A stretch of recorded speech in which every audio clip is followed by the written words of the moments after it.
అన్న అన్న మీకు తెలియదు ఏముంది, ఇవాళ రేపు తలకాయలు తీసి పక్కకు పెట్టి తలలు తీసి పక్కకు పెట్టినోడే నిర్భయంగా తిరుగుతున్నారు ఈ రాష్ట్రంలో. ఒక ఆకు రౌడీ గాడే బయటపడుతున్నప్పుడు ఇక హరీష్ రావు బయటపడా అన్న, మీరు చెప్పండి. ఇవన్నీ చూసిన తర్వాత నా ఫోన్ ట్యాప్ అవుతుంది అనేది నాకు కన్ఫర్మ్ అయిపోయింది. విచ్చలవిడి ఇబ్బంది పెట్టారండి, నా ఆస్తులు కొలగొట్టారు, మా ఇంట్లో ఉన్న ఆడపిల్లని తీసి రోడ్డు మీద వేశారు. ఒక మనిషి 1000 సార్లు ఉరేసుకుంటే ఎంత చిత్రవాదకు అనుభవిస్తాడో అంతకంటే చిత్రవాద అనుభవించిన ప్రతి రోజు నేను సూసైడ్ చేసుకొని చనిపోయేలాగా వీళ్ళు విశ్వ ప్రయత్నం చేసినప్పటికీ అప్పుడు పోలీసులు ఎవరండి, ఇప్పుడున్న ప్రభాకర్ రావు గారు, వీళ్ళంతా భూషంగారావు, వీళ్ళంతా దొంగలే కదా అప్పుడున్నది. అప్పుడు సివి ఆనంద్ గారి పని చేయనీయలేదండి వీళ్ళు. ఇప్పుడు రాధాకిషన్ రావు గాడే వాడే సిపి లెక్క బిహేవ్ చేసేటోడు. ఫోన్ ట్యాపింగ్ లో వీళ్ళే కీలకమైన వ్యక్తులు. కేటీఆర్ కి చాలా తక్కువ సంబంధం ఉంటది దీంట్లో. ఈ వ్యవహారాలు నడిపించిందంతా అప్పటి గత సీఎం, షాడో సీఎం అనాలి, ఎవరు, హరీష్ రావు గారే. నయ్యం బతికుంటే చేయాల్సిన పనులన్నీ బతికుండి బిఆర్ఎస్ గవర్నమెంట్ లో వాళ్ళన్నీ చేసేసారు. ఇవాళ కవిత బాగా మాట్లాడుతుంది, పెద్ద పెద్ద మాటలు మాట్లాడుతుంది, వీడు ఇది తిన్నాడు వాడు అది తిన్నాడు అని. ఇప్పుడు మరి నేను వేసిన కేసులు ఆమె చేతనైతే దమ్ముంటే తీమని చెప్పండి. ఆమె దగ్గర విచ్చలుగా వీడి పైసలు ఉన్నాయి కదా అండి. ఇప్పుడు చక్రధర్ లాంటి న్యాయ సహాయం చేయొచ్చు కదా అండి, పిలిచి తమ్ముడు అదేందో మన సంగతి చూద్దాము, మన ఉమ్మడి శత్రువు నన్ను కూడా ఇబ్బంది పెట్టిండని చెప్పి చేయొచ్చు కదండి. అయితే ఉమ్మడి శత్రువు సంగతి పక్క పెట్టండి. ఇప్పుడు ఆమె బీసీల కోసం ఫైట్ చేస్తుంది కాబట్టి ఖచ్చితంగా మీకు సాయం చేయొచ్చు చేయాలనుకుంటే. పొలిటికల్ వైబ్స్ ప్రేక్షకులకు నమస్కారం. మిత్రులారా, నేను ఇలా ఒక వార్త చూసిన, హరీష్ రావు మేడకు వచ్చు అని చెప్పేసి ఆంధ్రజ్యోతిలో వచ్చింది, దిశ పేపర్లో వచ్చింది అని దాదాపు ఆల్మోస్ట్ వెలుగులో వచ్చినట్టున్నది. దాదాపు అన్ని పేపర్లలో వచ్చింది. మొత్తానికైతే సుప్రీంకోర్టుకు పోయింది ప్రభుత్వం, గవర్నమెంట్ సుప్రీంకోర్టుకు పోయింది. చక్రధర్ గౌడ్ ఇచ్చిన పిటిషన్కు సంబంధించి హైకోర్టులో క్వాచ్ చేసిండు హరీష్ రావు. ఆయన హరీష్ రావుకి ఎట్లుండే పెద్ద పెద్ద అడ్వకేట్లో పెట్టుకున్నాడు, క్వాచ్ చేసిండు. సో దాంతో గవర్నమెంట్ ఏం చేసిందంటే, గవర్నమెంట్ సీరియస్గా తీసుకున్నది ఇప్పుడు హరీష్ రావు అంశాన్ని. సో కాబట్టి హరీష్ రావు 100% ఫోన్ ట్యాపింగ్ కేసులో ఫిక్స్ అయినట్టే. దానికి సంబంధించి సుప్రీంకోర్టుకు పోయింది గవర్నమెంటు, తెలంగాణ గవర్నమెంటు. మరి ఆ అంశము మనం చక్రధర్ గౌడ్ని అడిగి తెలుసుకుందాం. చక్రధర్ గౌడ్ ఇష్యూలనే పోయింది, అసలు ఎందుకు ఫోన్ ట్యాపింగ్ చేశారు, ఏం చేశారు అనేది చక్రధర్ గౌడ్ని అడిగి తెలుసుకుందాం మిత్రులారా. అన్న నమస్తే అన్న. అన్న నమస్తే, చెప్పండి అన్న. ఏం లేదన్న, ఇలా వార్త చూసినా నేను. ఏంటంటే హరీష్ రావు మేడకు ఉచ్చు అని చెప్పేసి ఒక వార్త వచ్చింది ఫోన్ ట్యాపింగ్ కేసులో. అంటే మీరు గతంలో హైకోర్టు పోయినరు, హైకోర్టులో హరీష్ రావు క్వాచ్ చేసినట్టున్నాడు దాన్ని. అసలు ఏ విషయంలో ఫోన్ ట్యాపింగ్ చేసినని మీరు పోయినరు, అసలు పోలీస్ స్టేషన్ కూడా పోయినరు మీరు, నాకు తెలిసి కేసు అయింది, వాళ్ళకు బెయిల్ వచ్చింది, క్వాచ్ చేసినారు, ఇదంతా జరిగింది. సో మరి అసలు ఏ విషయంలో, అంటే ఏ సందర్భంలో ఫోన్ ట్యాప్ అయింది మీది, అసలు మీ ఆరోపణలు ఏంటి, మరి ఇప్పుడు గవర్నమెంట్ ఎందుకు పోయింది సుప్రీంకోర్టుకు, ఆ విషయాలు క్లియర్గా చెప్పండి అన్న. 2022 వరకు నాకు రాజకీయాలకు ఎలాంటి పరిచయం లేదు. నేను ఒక సామాజిక కార్యకర్తను, అంటే రైతుల కోసం పనిచేయాలి, కౌలు రైతుల కోసం అనే ఒక ఎజెండాలో నేను స్వచ్ఛందంగా పనిచేసుకునే వ్యక్తిని. అనుకోని కొన్ని సందర్భాల్లో సిద్దిపేట వెళ్ళడం, అక్కడ ఒక రోజు ₹1 వంచడం, కౌలు రైతులు 100 మంది చనిపోయిన వాళ్ళకి ఒకటే రోజు ఇవ్వడం తోటి అక్కడ హరీష్ రావుని ఆహ్వానించలేదు.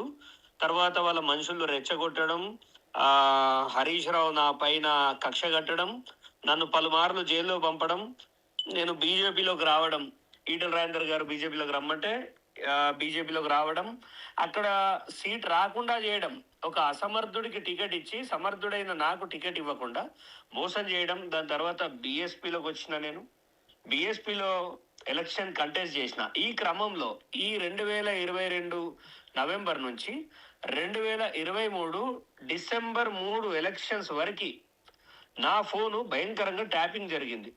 నా ఇంట్లో నా భార్యతో మాట్లాడిన సంభాషణలు ఎవరికి తెలియవు.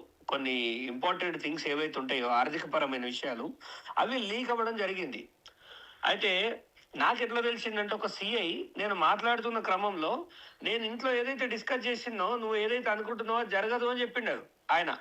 దాంతో నాకు కన్ఫర్మ్ అయింది. నాకు ఒక మెయిల్ రావడం జరిగింది, ఇట్లా నీ ఫోన్ ట్యాప్ అవుతుంది, చాలా జాగ్రత్తగా ఉండాలి అనేది ఒక ఫోన్ మెసేజ్ రావడం జరిగింది. తర్వాత నాకు కూడా మెసేజ్ ఎక్కడ నుండి వచ్చిందన్న, మీ ఫోన్ ట్యాప్ అవుతుందని? యాపిల్ నుంచి వచ్చింది. యాపిల్ నుండి, అంటే జనరల్గా యాపిల్ ఫోన్ల నుండి మెసేజ్లు వస్తాయి ట్యాప్ అయినప్పుడు? అంటే ఆల్గారిథం వేరే ఉంటది అన్న. ఇప్పుడు ఆండ్రాయిడ్ ఫోన్ టక్కుమని అయిపోతుంది, ఎంత కామన్ మ్యాన్ చేసినా అవుతుంది ట్యాపింగ్. యాపిల్ ఫోను అల్గారిథం కాదు అసలు, అంత ఓకే. ఈజీ కాదు. యాపిల్ ని ఆ, చేయడం అది అసాధ్యం. ఉమ్, అట్లా నాదే కాదు, చాలా మందికి మెయిల్స్ వచ్చినాయి. అప్పుడు జస్టిస్ లక్ష్మణ్ గౌడ్ గారు కూడా ఈ కేసు ఎవరైతే విచారించారో జడ్జి గారు, వారు కూడా ఒక సందర్భంలో ఏమన్నారంటే నాకు కూడా మెసేజ్ వచ్చింది కానీ నా ఫోన్ ట్యాప్ చేసినా నాకు అయ్యేది ఏం లేదని కూడా వారు వ్యాఖ్య చేశారు కోర్టులో. అంటే ఏ పోలీస్ స్టేషన్లో ఏ సిఐ అన్నాడన్నా మీతో ఏమన్నా వివరాలు చెప్తారా? ఈ సైబర్ క్రైమ్ పోలీస్ స్టేషన్ లో ఈ మాట అనడం జరిగింది.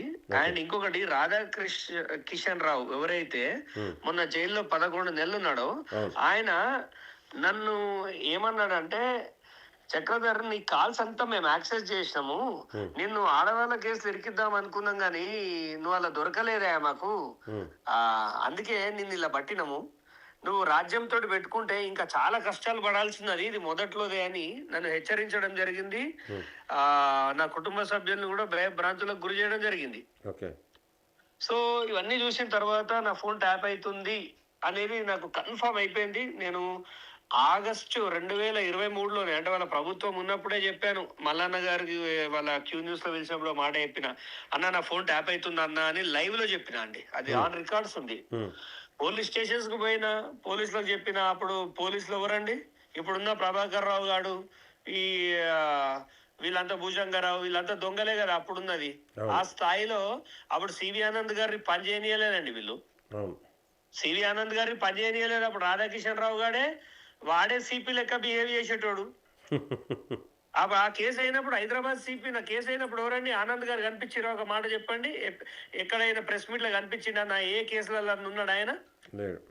మాట్లాడితే ఈ దొంగలే ఉన్నాడు పడి ఇదంతా తతంగం చేసారు. అయినా నాకు అప్పుడు లీగల్ అసిస్టెన్స్ దొరకలేదండి. చాలా నిర్బంధంలో నేను ఎలక్షన్స్ కి పోయినా, వచ్చిన తర్వాత రేవంత్ రెడ్డి గారి నాకు ఇక్కడ ఎందుకో వాళ్ళని లోపలేస్తా, వాళ్ళని జైల్లో వేస్తా, వాళ్ళకు చెర్లపల్లిలో ఒక డబుల్ బెడ్రూమ్ ఫ్లాట్ కట్టిస్తా అంటే నమ్మడం జరిగింది. నమ్మి కాంగ్రెస్ పార్టీలోకి వెళ్ళి రేవంత్ రెడ్డి గారికి నా సమస్య చెప్పుకోవడం జరిగింది. దాని తర్వాత కేసు వేసిన, పంజాగుట్టాల పోయి కేసు వేసిన, ఆ కేసు తీసుకున్నారు. కానీ కొన్ని అనివార్య కారణాల వల్ల ఆ కేసు కొట్టేశారు. ఏమని కొట్టేశారంటే, ఎంత సిల్లి విషయంలో కొట్టేశారంటే, దీంట్లో రాజకీయ కోణం కనిపిస్తుంది.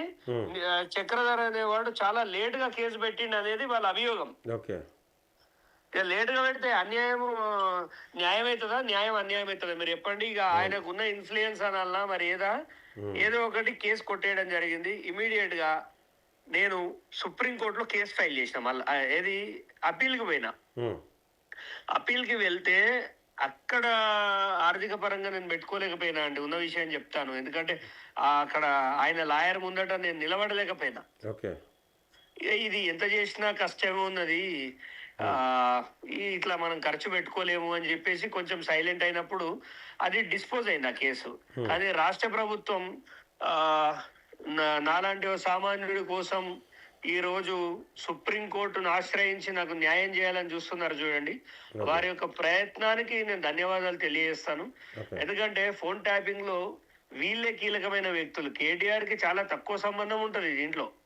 ఈ వ్యవహారాలు నడిపించిందంతా అప్పటి గత సీఎం, షాడో సీఎం అనాలి, ఎవరు? హరీష్ రావు గారే. వీళ్ళిద్దరి మధ్య జరిగింది.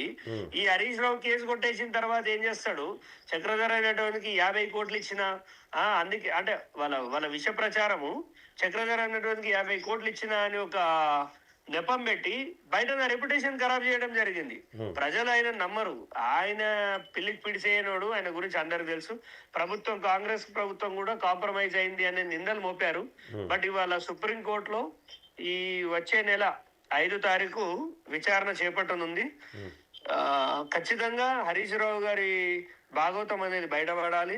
కేవలం నాదే కాదు, మీడియాలో చాలా మందిది, జడ్జిలది, ఎవరు అతిథులు గారండి. ఒక నయ్యం బతికుంటే చేయాల్సిన పనులన్నీ బతికుండి బీఆర్ఎస్ గవర్నమెంట్ లో వాళ్ళన్నీ చేసేసారు.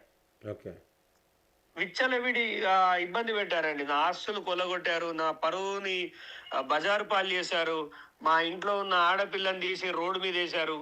ఆ మీడియాను ఎలా వాడుకోవద్దో అలా వాడుకొని ఒక మనిషి ఒక 1000 సార్లు ఉరేసుకుంటే ఎంత చిత్రవదకు అనుభవిస్తాడో అంతకంటే చిత్రవద అనుభవించిన ప్రతిరోజు నేను ఉమ్, నాకు నేను సూసైడ్ చేసుకొని చనిపోయేలాగా వీళ్ళు విశ్వ ప్రయత్నం చేసినప్పటికీ ప్రజాస్వామ్యం మీద నాకు నమ్మకం ఉంది, ప్రజల మీద నమ్మకం ఉంది. అదే మనోధైర్యంతో ప్రజల్లో వీళ్ళ బతుకును ఎండగట్టాలని చెప్పేసి ఇక్కడ దాకా నా రాజకీయ ప్రయాణం అనేది కొనసాగింది. నేను ఎన్నో కేసులు వేసిన, ఎలక్షన్ పిటిషన్ కేసు వేసిన, ఉమ్, నేను రంగనాయక సాగర్ కేసు నేనే వేశాను, ముఖ్యమంత్రి గారికి ఇచ్చాను. ఆ ఫైల్ కూడా కోర్టులో పెండింగ్ ఉంది. ఓకే. ఇవాళ కవిత బాగా మాట్లాడుతుంది, పెద్ద పెద్ద మాటలు మాట్లాడుతుంది, వీడు ఇది తిన్నాడు వాడు అది తిన్నాడు అని. ఇప్పుడు మరి నేను వేసిన కేసుల్ని ఆమెకు చేతనైతే దమ్ముంటే తీమని చెప్పండి. ఆమె దగ్గర విచ్చలుగా వీడి పైసలు ఉన్నాయి కదా అండి. ఉమ్. ఇప్పుడు చక్రధర్ లాంటి న్యాయ సహాయం చేయొచ్చు కదా అండి, పిలిచి తమ్ముడు అదేందో మన సంగతి చూద్దాము మరి అని. ఆయన మన ఉమ్మడి శత్రువు నన్ను కూడా ఇబ్బంది పెట్టిండని చెప్పి అయితే చేయొచ్చు కదండి. అయితే ఉమ్మడి శత్రువు సంగతి పక్క పెట్టండి. ఇప్పుడు ఆమె బీసీల కోసం ఫైట్ చేస్తుంది కాబట్టి ఖచ్చితంగా మీకు సాయం చేయొచ్చు చేయాలనుకుంటే. ఆమె చెయ్యొచ్చు అంటే వాళ్ళంతా డ్రామాలు, నేను కొట్టినట్టు చేస్తా నువ్వు ఏడిసినట్టు చెయ్యి. ఉమ్, వాళ్ళంతా ఒకటే తొవ్వల వేయేటోళ్ళు. ప్రజలు వాళ్ళని నమ్మద్దు. ఎప్పటికైనా వాళ్ళు ఒకటైతారని నాకు తెలుసు. లేకపోతే ఆయన మీద ఇన్ని అలిగేషన్స్ ఉన్నాయి. ఆ ఆయనను ఈ కేసులో ఫోన్ ట్యాపింగ్ గురించి ఆమె సుప్రీంకోర్టులో మరి చక్రధర్ ఫైల్ వేసిండు కదా అని మాట్లాడొచ్చు కదా. అవును. అట్లా ఎప్పుడు కానీ వాళ్ళు ఉన్నోళ్ళు అవుతారండి, లేనోళ్ళు అవుతారు. ఏదేమైనా రేవంత్ రెడ్డి గారికి ఒకసారి ధన్యవాదాలు తెలియజేస్తుంది. ఎందుకంటే నాకు తెలిసి బహుశా ఒక సామాన్యుడి కోసం ఒక సుప్రీంకోర్టు వరకు అంత న్యాయం చేయాలని రేవంత్ రెడ్డి గారు గట్టిగా దృఢ నిశ్చయం చేసుకొని నేను ఎక్స్పెక్ట్ చేయలేదు. మీరు మీరు మీరు సామాన్యుడు ఏం కాదు లేండి, మీరు లీడరే. అయితే సుప్రీంకోర్టులో మీకు న్యాయం జరగవచ్చా? 100% జరుగుతుందని అనుకుంటున్నాను. ఎందుకంటే ఇప్పుడు అంటే మీరు ఇంతకుముందు ఏం చెప్పారంటే ఆడ ఆయన లాయర్లు కానీ అక్కడ నేను తట్టుకోలేకపోయినా అంటే ఇప్పటికి కూడా అంటే బీఆర్ఎస్కు మంచి మంచి అడ్వకేట్స్ ఉన్నారు, లీగల్ అడ్వకేట్స్ అవును మంచి అంటే డబ్బు కూడా బాగున్నది బీఆర్ఎస్ దగ్గర. అన్న మీకు తెలియదు ఏముంది, ఇవాళ రేపు తలకాయలు తీసి పక్కకు పెట్టి మర్డర్లు తలలు తీసి పక్కకు పెట్టినోడే నిర్భయంగా తిరుగుతున్నారు ఈ రాష్ట్రంలో. రోడ్డు మీద మర్డర్లు చేసి అందరు చూస్తుండగా వాడు సాక్ష్యాలు లేవని బయటపడుతున్నప్పుడు, ఒక ఆకు రౌడీగాడే బయటపడుతున్నప్పుడు ఇక హరీష్ రావు బయటపడా అన్న మీరు చెప్పండి. ఇప్పటికి ఇంకో ప్రశ్న ఏంటంటే రేవంత్ రెడ్డి ఫోన్ ట్యాపింగ్కు సంబంధించిన ఎంక్వైరీ అనేది సరైన మార్గంలో చేస్తున్నాడా? అరెస్ట్ చేసే దమ్ము రేవంత్ రెడ్డికి ఉన్నదా? కేసీఆర్ని అరెస్ట్ చేసే దమ్ము? అంటే ఇది రాజకీయంగానే చూస్తారన్న. దీన్ని నేను అనుకుంటా ఇది న్యాయపరంగా చూడరు. ఎందుకంటే రాజకీయంగా వాళ్ళకి ఏమైనా దెబ్బ అవుతుందా మరి. ఎందుకంటే ప్రజల లోపల ఎట్లుంటదంటే ఇప్పుడు ఐబొమ్మ అనేటోని లోపలేసారు, సరే వాడు మంచి చేసిండు చెడ్డ చేసిండు, కానీ ప్రజలు రియాక్ట్ అయిన పద్ధతి అనేది ఒకటి ఉన్నది చూసారా. అది అన్లాఫుల్ అయినా కానీ కొన్ని మనోభావాలకు సంబంధించిన విషయం అయ్యి నేను అరెస్ట్ చేయరు అనుకుంటున్నా. ఆయన చేయరు ఈ వయసులో ఆయన చేస్తారని నేను అనుకోను. ఎందుకంటే కేసీఆర్ గారు అంటే అపారమైన ప్రేమ ఎవరికి, రేవంత్ రెడ్డికి.